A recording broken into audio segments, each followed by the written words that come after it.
Hello everyone, in this video we are going to look at the periodic law and the periodic table.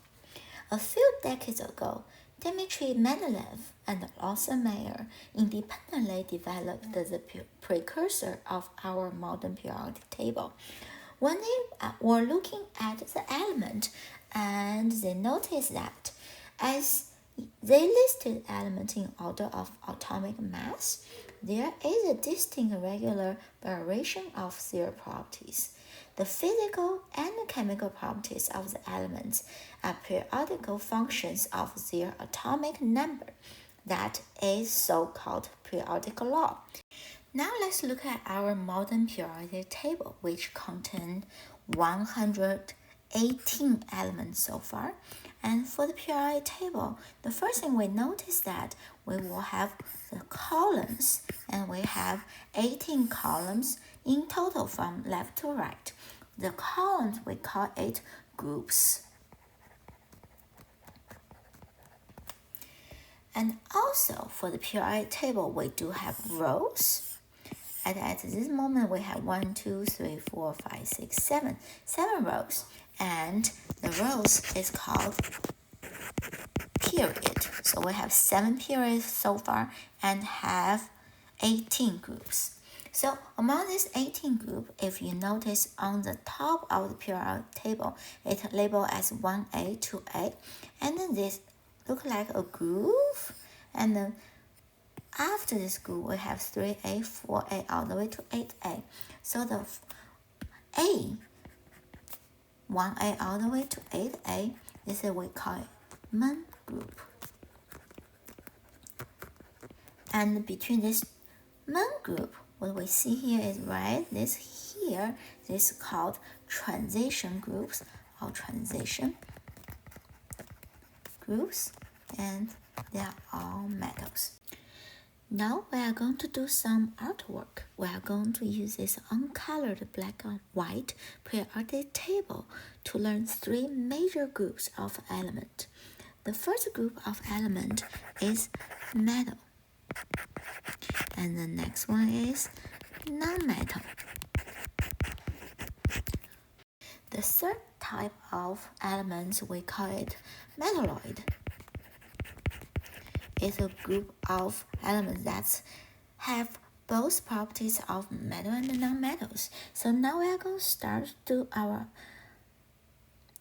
artwork. The first of all, what I want you to have here is draw this zigzag right here. This is a zigzag line that separate the metal and non-metal. So along that zigzag line, anything around that line we consider as metalloid. So anything around this line is metalloid. So among this line, on the left side, all of them will be metal, except there is one block that right here is non-metal. So anything else on the left side of this line are all metals, and on the other side it will be all non-metal. So you don't have a lot of non-metals, but you do have a lot of metals. So this is non-metal blocks, and the rest that will be all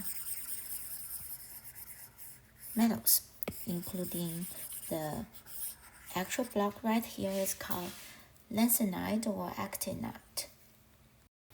Now we are going to learn what kind of information we can get from periodic table besides if it is metal or non-metal.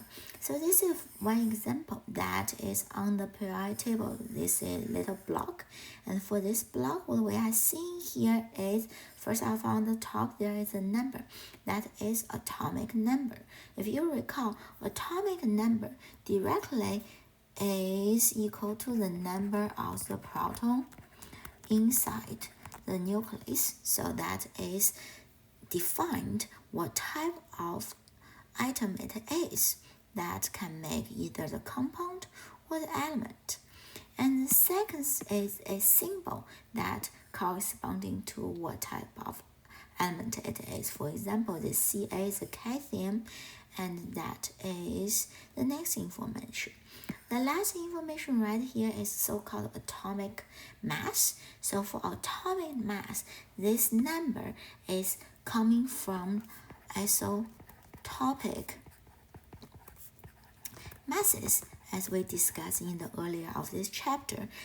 You can use this equation to calculate atomic mass by doing the sum of each isotope, their isotopic mass, times the percentage of abundance of that isotope.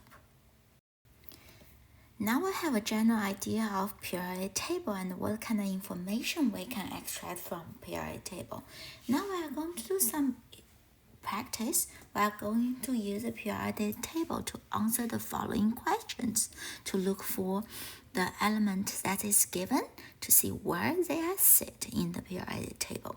What you will do here is you are going to pause the video and try yourself first, and then come back to check your answer. Now welcome back. First of all, what we have here is a given letter P. So that is the symbol of a element. Now what we are going to do is we are going to go to our periodic table to look for letter P. It's right here. So what we are looking for here is phosphorus. This is that element phosphorus. So for phosphorus, first of all, what we see here is number 15. So the atomic number is number 15. That meaning inside the nucleus, it will have 15 protons, and outside of nucleus in the atom, there is 15 electrons as well. Now, the question asks you where is the group 1 and what is the period. So for the group, you see right here, is group 15, and also that is group 5A. So it's in 5A group, 5 main groups, and it's on the third row, so it's 3 period, or you can call it the third row.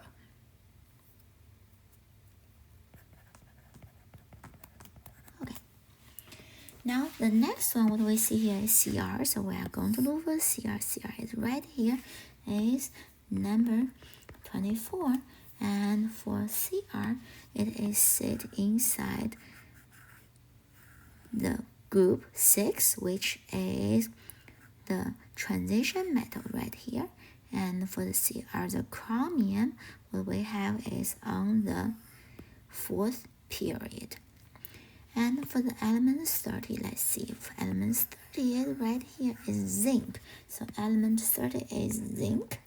And for zinc, again, sit in the transition metal, and the number is 30, and the symbol is Zn, and it sits in the 4th period.